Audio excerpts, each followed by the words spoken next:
a un servicio social y me respondió que costaba $30. Yo no tenía ni la mitad. Le hice un resumen de mi historia y ella llamó al dueño de la televisora. Este me hizo una larga entrevista en la cual hablamos del padre que intentaba encontrar con la ayuda de cualquier televidente que supiera algo de él. San Salvador, 24 de noviembre, 5 de la mañana. Walter llega a casa de William para llevarme a la estación de buses. Me dijo que se había enterado de lo de mi padre. Me preguntó cómo me había ido en la búsqueda y le conté la ausencia de respuesta. Walter me pidió los datos de mi padre y me dijo que intentaría buscarlo. Emprendí el viaje de regreso. Ícaro Galán, carretera panamericana, 9:30 de la mañana. Llamada de Walter diciéndome que ya tenía la dirección de mi padre en Apopa. Anoté los datos, sorprendido y nervioso. Agradecí a Walter y le dije que procuraría regresar pronto a buscar en esa dirección. Tegucigalpa, 2:15 p.m. Nueva llamada de Walter. Preguntó, ¿cuál es el nombre de su madre? Yolanda Espino. Interminables segundos de silencio. Aquí tengo frente a mí a su padre. Se lo voy a comunicar. Aló, aló, hola, hola. La increíble voz insistía del otro lado, en la distancia, desde otro mundo. Yo no contaba con el lenguaje para establecer esa comunicación. Había sido borrado y olvidado durante más de 30 años. ¿Aló? Sí, era él. Seguramente en su memoria seguía siendo el niño que dejó junto a su madre y su hermana no nacida, por las razones que fueran. Hola, ¿cómo está? Logré decir. Lo demás fue el balbuceo de dos hombres que una vez fueron padre e hijo y ahora solo la rememoración de la sangre intentando vincularlos a través de las sucesivas paredes del aire y de los años, con un lenguaje lisiado e impotente. 7 de diciembre. William y Oscar llegan a Tegucigalpa para llevarme a El Salvador. Fuimos a la Divana, donde mi madre estaba en su soledad. Hablamos con ella. Oí palabras salidas no de su boca, sino de su corazón que jamás había oído. Mejor que nunca la comprendí. La admiré y fuimos uno. Minutos después, mi hermana dejó su parte de alma en la conversación. Después, William, Oscar y yo vagamos por la ciudad perturbada e ignorante. 8 de diciembre, 5 de la mañana. William y Oscar llegan al pequeño espacio donde vivo con mi familia en un barrio de Tegucigalpa. Un viento extraño lleno de acertijos de hielo azota sin pausas. Salimos para San Salvador y llegamos a las 2 de la tarde. Tiemblo. Me ofrecen un té, ningún efecto. Tomo aire y digo, vamos. San Salvador, Walter conduce. William y Oscar van en los asientos posteriores. Frente a mis ojos desaparece el vidrio delantero, desaparece la estructura del auto, desaparecen los amigos, desaparece el futuro. Solo hay un túnel de vértigo que se traga al auto, a los amigos, a mí mismo. Un ojo de vidrio líquido gira y deja solo un pequeño espacio circular, cambiante, que se abalanza constantemente sobre mí como una bestia. Nadie habla, no quiero imaginar, no quiero ir, no quiero regresar. Popotlán, Apopa. Otro auto obstaculiza el paso hacia la casa del hombre que fue mi padre. Finalmente acelera y se coloca junto a nosotros. Van a la casa de don Gilberto, ¿verdad? Sí, contestamos, todos. Bueno, contestamos casi al unísono. El otro conductor se despide y se va. Entramos a una calle estrecha. Todos parecen saber de mi intrusión en ese mundo ajeno. De pronto, una extensión brusca a la derecha, como un camino romano trazado para llevarme al pasado. La calle muere frente a un muro. A los lados, puertas y ventanas ofrecen sus enigmas. Bufa por última vez el motor y se apaga. No quiero salir. Dos niños juegan en el aire vespertino. Quiero jugar con ellos, pero los años han pasado y yo vivo en un tiempo envejecido, exiliado de ese reino. Todos descienden del auto, excepto yo, que no encuentro la región donde mis fuerzas yacen en suspenso. Veo a la derecha y una figura asoma al vano de una puerta, desciendo. Aquí es, dice Walter, y me deja a expensas de la revelación. Comienzo a caminar sobre un techo del terrazo sin uniones, como una herida que no encontró sutura y deja expuesto los jirones de un cuerpo muerto. Oscar y William vienen atrás. Entro a la casa sencilla y una figura enorme, sobredimensionada por la nostalgia, me recibe. Primero me da la mano y me sonríe, nerviosa, afable o estúpidamente. Luego me atrae hacia su abrazo. Me avergüenzo íntimamente de la hipocresía que pareciera latir en mi aceptación de ese abrazo.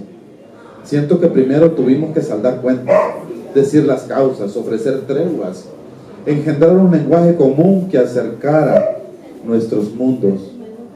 Es mi padre, es otro hombre. Tal vez sea el maquinista que se ha retirado de las faenas del edificio de Toronto. Pregunta cómo estoy, cómo está mi madre, mi hermana, habla, ríe, y de pronto comienzo a sentir que giramos en órbitas separadas que se alejan. Su voz se adelgaza en mi mente y pareciera estar tras un vidrio espeso que me ofrece solo gestos sin sentido. Contesto sin mentiras, pero reticente. Él continúa. Dice una historia donde abundan las enfermedades, los momentos fatales a los que sobrevivió milagrosamente, las guerras, los asedios de enemigos, las emboscadas superadas solo gracias a avisos oportunos de amigos o por su astucia. Dice que alguien lo quiso matar en Honduras por ser salvadoreño, que el ejército lo apresó y lo tuvo en un cuarto sellado, que sufrió golpes eléctricos, que un colega zapatero le dio albergue y que durmió en un techo de tablas, y que el gobierno emitió un comunicado donde amenazaba con hacer caer todo el peso de la ley sobre cualquiera que prestara algún tipo de ayuda a los salvadoreños, y que el amigo, sintiéndolo mucho, le dijo que ya no podía esconderlo. Dice que el miedo lo obligó a dejarnos y no volver. Apenas puedo decir un par de cosas banales, me siento estúpido. Él sigue y habla de la guerra interna y que luego le diagnosticaron diabetes. Le digo que mi madre padece de eso. Parece sorprenderse y dice que qué coincidencia. Inmediatamente me reprocho por haber establecido ese nexo de similitudes, como si la hubiera ofrecido a un lecho infame. El cuento sigue. Dice que escribió varias veces, que no sabe por qué no recibimos las cartas, que otra vez las enfermedades, que de milagro lo encontramos vivo, que el otro día se desmayó y lo resucitaron con choques eléctricos, que seguramente sobrevivió porque Dios quería permitir que yo lo encontrara. Dice gracias a Dios, y luego quebranta su voz para lamentar que durante mucho tiempo no pudo tomar la Santa Cena en la iglesia, ni predicar, ni casarse de nuevo, porque él se lo decía a los pastores. Él continuaba casado en Honduras, pero que hizo la investigación y le dijeron que no encontraban registros en El Salvador de que él estuviera casado en Honduras. Porque usted puede casarse en Honduras o en Rusia, pero sus papeles van a dar a la embajada de su país de origen. Luego envió a un primo o a alguien más de su familia a Honduras para hacer la misma investigación, y que volvió con la respuesta de que allá tampoco encontraban registro de su matrimonio con Yolanda Espino, y que además algunas personas entendidas en asuntos legales y hasta su propio hermano, que ahora era juez, le dijeron que después de 20 años de separación cualquier matrimonio queda disuelto legalmente, y que gracias a Dios y por fin solo así había podido volver a casarse, y que ahora servía en la obra del Señor. Como un gran letrero en llamas brilló amarga en mi corazón la frase llena de convicción: mi padre es un cobarde. ¿Quiere saber cómo está la familia? Pregunta por ellos. Digo que unos han muerto, otros han envejecido. Quiere mandar a decir a mi hermana Patricia que nunca la olvidó y que la quiere. Se le recuerda que mi hermana cumple años el 22 de diciembre y que ella cada año le ha pedido al cielo el regalo de volver a verlo. Dice que pronto intentará ir a Honduras. Siento que debemos despedirnos. Walter, William, Oscar y yo subimos al auto que recobra su vida de válvulas y fluidos combustibles, retrocede y nos aleja del hombre. Desde el asiento trasero, William pregunta: ¿quieres tomar algo? ¿Una gaseosa? ¿Una cerveza? ¿Un ron? Aire, contesto. ¿O un revólver? Pregunta Oscar, quien hasta ahora no había dicho nada.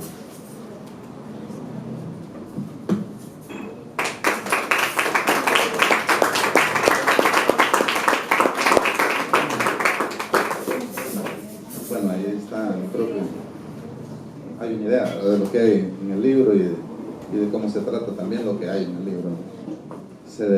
Cederíamos el espacio para ustedes si hay algo que comentar, decir o preguntar o contrastar, lo que sea. Ustedes tienen la palabra.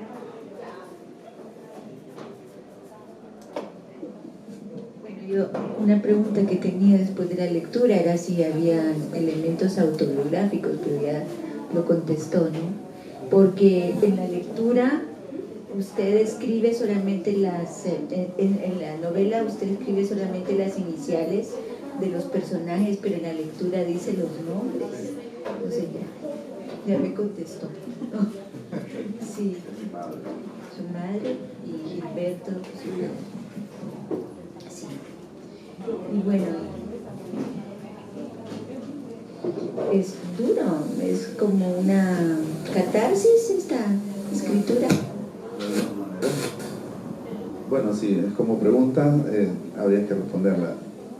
Sí, en realidad, de alguna manera es un texto que se ha venido fraguando en mi mente desde hace muchos años, por diversas razones. Yo tenía un programa, una idea, no un programa, pero sí una idea de que cuando yo escribiera sobre estos temas, iba a ser una cosa mucho más extensa. En realidad tengo mucho material como para hacer 10 veces eso, un volumen mucho más grande. Pero la contienda interior me fue indicando que no debía hacer eso, por muchas razones. Primero,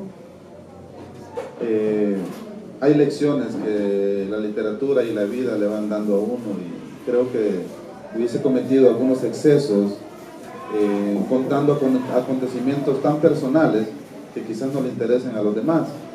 Ahí hay hechos, pero sí me importa que tomen en cuenta cómo están contados esos hechos. Y para definir eso, cómo están contados esos hechos, creo que bastaba la extensión de ese libro. Creo que lo demás hubiese sido una novela de TV Azteca si lo hubiera extendido más. No quería hacer eso. Por otra parte, dentro de las lecciones de la literatura que apuntaran esto que estoy diciendo, por ejemplo, está Drummond de Andrade, que dice: no escriba sobre acontecimientos. Y yo tengo unos versos en el libro Exhumaciones que dice: y menos sobre acontecimientos inventados, y habla de que cada quien está sumergido en su propio acontecer, que eso a nadie le importa, que eso no es poesía y quizás no sea literatura. Por lo tanto, sí me importan los hechos a mí, y quizás haya conexiones que ustedes puedan encontrar y lecturas que pueden hacer acerca de la historia, como Anarela ya lo mencionó un poco. Hay mucho que se puede ver de la historia entre Honduras y El Salvador, de la diáspora que ocurrió entre las familias, pero no es una versión política, sociológica del hecho, es una versión humana desde alguien que la vivió realmente y que la sigue viviendo de alguna manera, pero que yo quería cerrar un poco esa historia, ponerle un punto final y darle la vuelta a la página. Y una de las pretensiones era conjurar eso a través de este texto. Siento que todavía no lo he logrado, siento que todavía pesa bastante, pero espero que pase, porque no quiero seguir cargando eso más tiempo. Si me ayudan a llevarlo será bueno, pero quizás no me pueda. Entonces, ahí está ese texto, y yo lo que espero es que más allá de la parte anecdótica y personal, encuentren literatura y encuentren hechos estéticos alrededor de los cuentos, ¿verdad? Maneras de ser, maneras de hacer, de escribir, de hacer y de ser, que podrían ser tal vez un espejo distorsionado, pero también un espejo, siempre un espejo, de lo que nosotros mismos podemos pensar acerca de esa guerra, acerca de las respuestas que damos y acerca de las deudas que existen como países y como personas con respecto. Todavía se guarda mucho encono contra los salvadoreños en cierto sector de la población, como en El Salvador también existe todavía un imaginario que los hace ver como enemigos, que nos hace ver como enemigos. Hay quienes hemos comprendido que fuimos manipulados, que fuimos los perros que tiran a pelear el imperio, pero mucha gente no lo siente así y ve solo la parte política, pero hay una historia humana detrás de todo eso. Y esto solo es un fragmento de millones de historias que existen. Y luego está, como les dije, el hecho de cómo está contado, ¿verdad? A mí me interesa muchísimo. Y no sé si ustedes lograron ver, además de la anécdota también, el cómo. Quiero decir que... Ay, perdón, menos, no, comente y después. No sé qué va a perder. Sin micrófono, si quiere, va a estar muy complicado hasta ahí. Está ahí, está grabando. Mira, realmente que sí me hace falta como leerla más creo que solo con ciertas lecturas uno no tiene, como bien lo dijiste, un panorama exacto o preciso de todo el contexto y la historia, pues cómo se va hilando. Sí me di cuenta que el quehacer poético está ahí. Siento, por ejemplo, varios capítulos al estilo de Prosema, realmente exquisito, ¿verdad? Una acuarela de la infancia que vas hilvanando. Y sí, ¿verdad? La reminiscencia al pasado, un pasado que pesa, sí se siente el peso del pasado, una añoranza, una nostalgia más que una evocación, está fuerte, ¿verdad? La parte nostálgica y el dolor se intuye entre líneas. Desde que lo estabas leyendo, cada fragmento que escogiste, hay un dolor ahí que está implícito. Incluso se podría hacer un estudio de las isotopías, y yo creo que hay muchos elementos que aluden al dolor. Siento también que, y esta era mi pregunta, porque por eso me hace falta mucho la lectura, pero ¿por qué la has definido como una novela? Porque recordemos que novela, o sea, depende de la cantidad de conflictos de la historia, y realmente que todo está, de lo que has leído, casi todo se está hilando alrededor de la separación con tu padre y luego con el padre, pues llamémoslo así, ¿verdad? El narrador se despide de su padre y luego la búsqueda del mismo, ¿verdad? Aquella ansiedad por algún día reencontrarse y luego el reencuentro. Entonces, para mí sería esto como un relato, y por ello es que no se te permitió, no tuviste la oportunidad de ensancharlo más, porque realmente ahí está concentrada la estructura, ¿no? Te jala a eso, porque eso es como lo que va uniendo lo demás. Entonces, ¿por qué una novela? Habría que ver otras historias que tal vez están alrededor de eso, pero sí siento que la trama gira en torno a eso, ¿no? La pérdida del padre, aquella incesante búsqueda, la imaginación del mismo, cómo será, qué estará haciendo, y luego el encuentro. Tiene esas tres etapas. Y el encuentro, que esa parte del clímax la siento muy fuerte. O sea, cuando la estabas leyendo, muy humana. Creo que la parte más humana de toda la lectura fue ese momento, ¿verdad? Tan duro, tan vívido. Estás leyendo y uno se imagina que está en ese momento. Entonces, sí siento que ese clímax, que ya está, me imagino que ya para cerrar la historia, atrapa, te hace imaginar y te hace revivir tantos contextos, como bien lo dijiste, tantos abandonos, ¿verdad? Tanta desintegración familiar, que es el pan de cada día, pues, en este país. Entonces, es una cuestión que sí se siente, lo humano, así como lo dijiste. Pero sí, todavía sería como interesante analizar si realmente es una novela o es un relato extenso. Gracias. Sí, como dije, por supuesto que una selección de fragmentos no va a dar el panorama completo. Definitivamente no es un cuento, podría participar del relato, ¿verdad? Que está el relato en la novela también. Pero no hay una única historia ahí, hay varias historias entrelazadas, no de manera lineal. Hay un poco de elipsis ahí, un poco elíptica la forma de unirlas. Hay la historia, en realidad lo que está ocurriendo ahí es un hombre que está muriendo y está recordando. Eso no lo leí, la parte donde el hombre está muriendo, que es el inicio. Y está la historia de este hombre con una pareja, que al inicio se narra esa historia de separación, y al final se cuenta el reencuentro, un reencuentro muy breve con esa pareja, y un intento de asesinato que hay del personaje que está muriendo con respecto a la mujer, y al final o se acobarda o recapacita o sucede algo, pero no le dispara a ella, sino que se dispara a él, y por eso está muriendo al inicio de la novela. Ese personaje de alguna manera es el mismo personaje que es el pintor, que está contando otras cosas, y que es el niño antes de ser pintor y antes de ser el hombre que busca a su padre. En realidad son múltiples voces de un mismo personaje, y múltiples maneras de ver el mundo a través del cristal de las despedidas, porque son muchas despedidas en una sola. Se llama una despedida, pero pude haberlo nombrado las despedidas. Dentro de esa despedida es donde la memoria juega su función y desencadena las otras historias.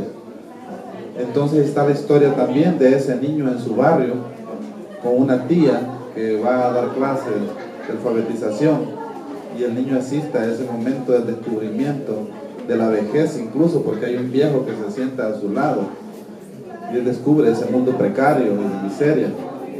Entonces hay descubrimientos, y obviamente en ese mismo descubrimiento hay una pérdida de la inocencia, también una despedida de la inocencia. Entonces sí hay múltiples historias. Yo creo que la manera en que está estructurada y los elementos que convergen sí apuntan a que sea una novela. Ahora, no precisamente por la cantidad, como es uno de los criterios que se suele manejar, ¿verdad? Y hay ejemplos en literatura universal de novelas muy breves. Tal vez esta no sea ni siquiera breve, sea brevísima, pero sí creo cada vez más que sí es novela, ¿verdad? Es mi opinión particular, pero obviamente cada quien la recepcionará y la analizará a su manera, y al final en realidad no es el hecho que me importa a mí, eso es para los clasificadores, ¿verdad?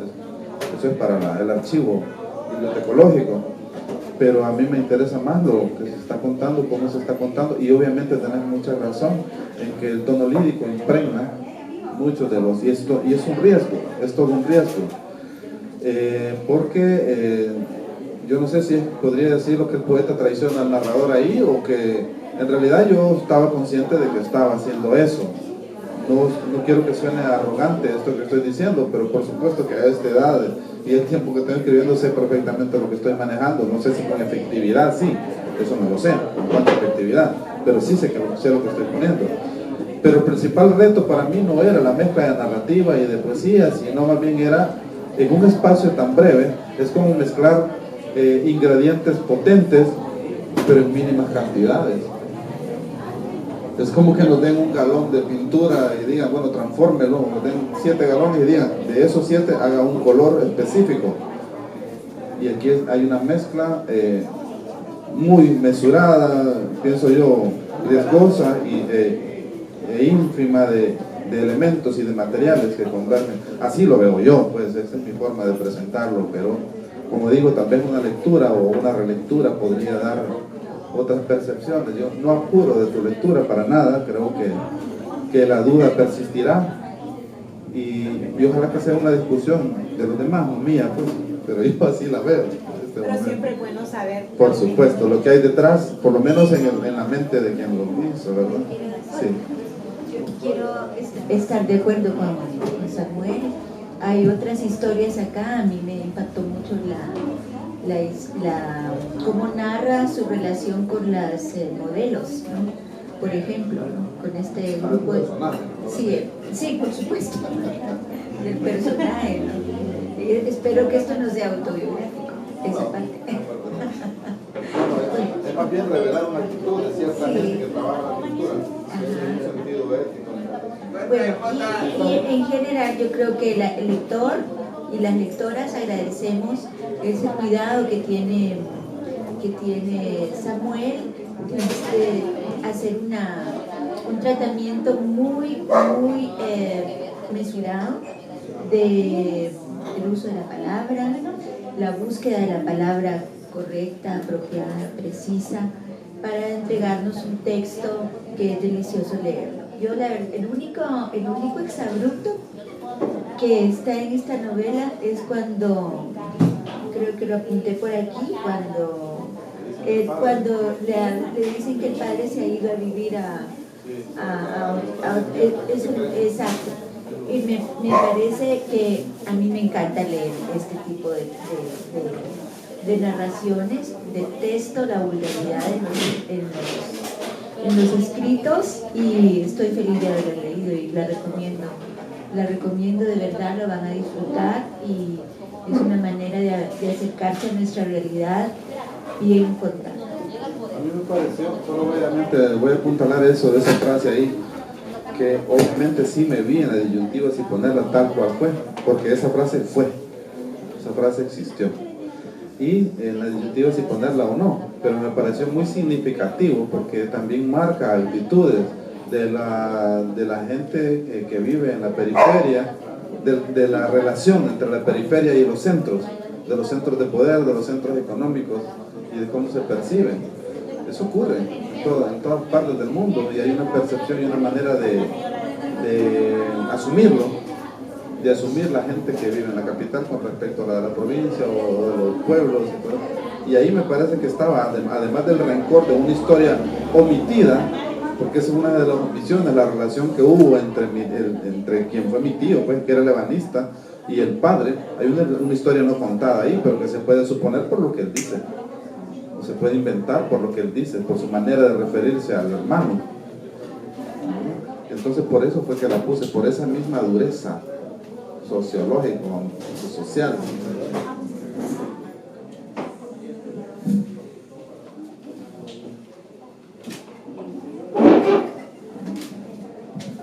Sí, bueno, buenas noches. Creo que es evidente en los pocos fragmentos que se leyeron que la memoria y la reconstrucción del pasado juegan un papel fundamental.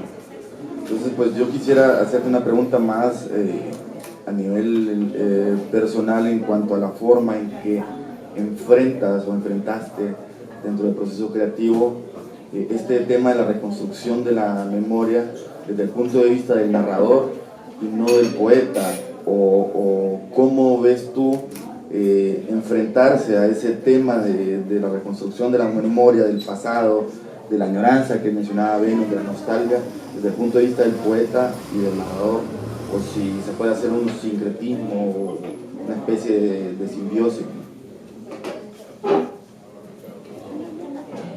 Gracias, Eric. Bueno, es bastante compleja la pregunta, en realidad, muy compleja. Y creo que a lo largo del texto hay un par de mínimas estrategias que están desarrolladas o que intenté desarrollar. Lo primero es que sabía el riesgo de reconstruir un hecho que por sí mismo podría estar falseado por mis propios sentimientos al respecto. Eso era un riesgo. Podría convertirlo en una cosa muy sensiblera o mentirosa, en realidad falsa. Pero por eso una de las estrategias fue no extenderse en exceso, porque obviamente iba a caer en la falsedad. O sea, había que contar lo que realmente importaba. Y hay un fragmento que dice eso, no sé si la memoria recupera las cosas como fueron, ¿verdad? Y trato de curarme en salud de alguna manera en algunos párrafos, salvando esa distancia entre el hecho real que pudo haber tenido otro matiz, que pudo haber sido un tanto diferente, pero que la memoria del niño así lo asumió, así lo transformó, así lo vivió. Y ya de adulto lo recuerda de ese modo, sin poder cambiarlo ya, porque el mismo texto lo dice,